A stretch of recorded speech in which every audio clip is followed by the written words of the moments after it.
श्लोक नंबर 15। उपगूहन अंग का स्वरूप। श्रूयं शुद्धस्य मार्गस्य बालासक्तजनाश्रयां वाच्यतां यत् प्रमार्जन्ति तद्वदन्त्युपगूहनम्। श्रूयं शुद्धस्य मार्गस्य बालासक्तजनाश्रयां वाच्यतां यत् प्रमार्जन्ति तद्वदन्त्युपगूहनम्। एक एक शब्द पुनः देखें। श्रूयं शुद्धस्य मार्गस्य बालासक्तजनाश्रयां वाच्यतां यत् प्रमार्जन्ति तद, ध्यान से तद वदन्त्युपगूहनम्। इस प्रकार इसका उच्चारण। अर्थ देखते हैं।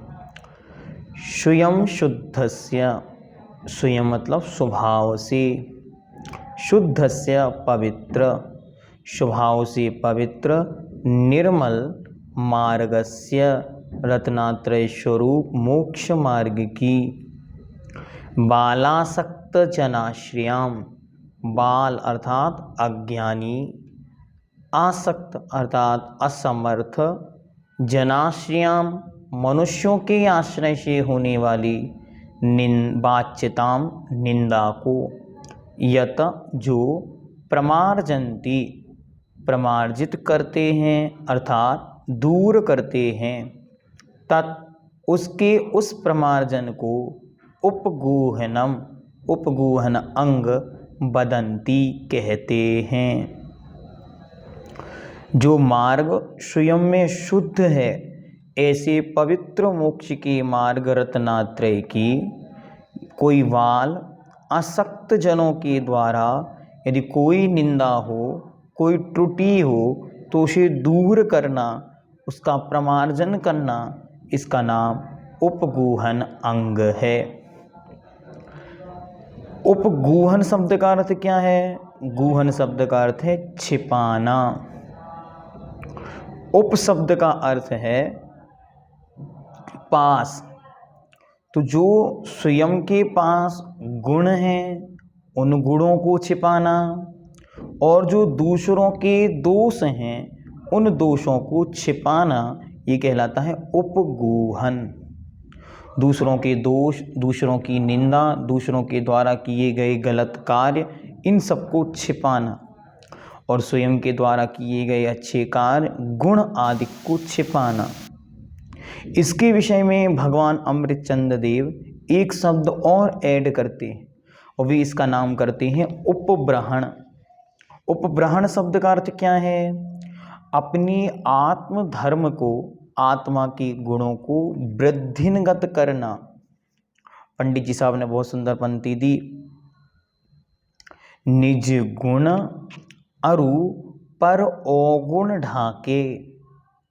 अपने गुण और दूसरों के दोष या उनके अवगुणों को ढकना, वा निज धर्म बढ़ावे, और स्वयं के धर्म में निरंतर वृद्धि करना।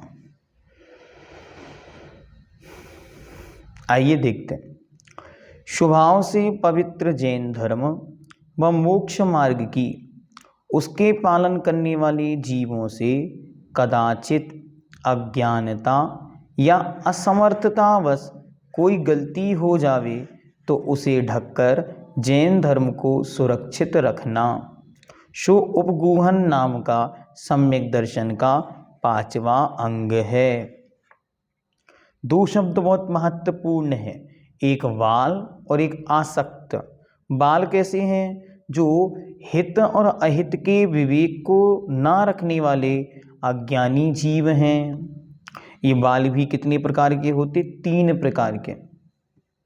एक तो जो मतीकृत बाल हैं, जिनकी बुद्धि अत्यंत हीन है, समझदारी जिनमें कम है, दूसरे वयकृत अर्थात जिनकी उम्र अभी छोटी है और मार्ग में आ गए, और तीसरे होते हैं जो आचरण से बाल हैं, अर्थात जिनकी आचरण में स्पष्टता या बहुत कुछ प्रभावकता नहीं है।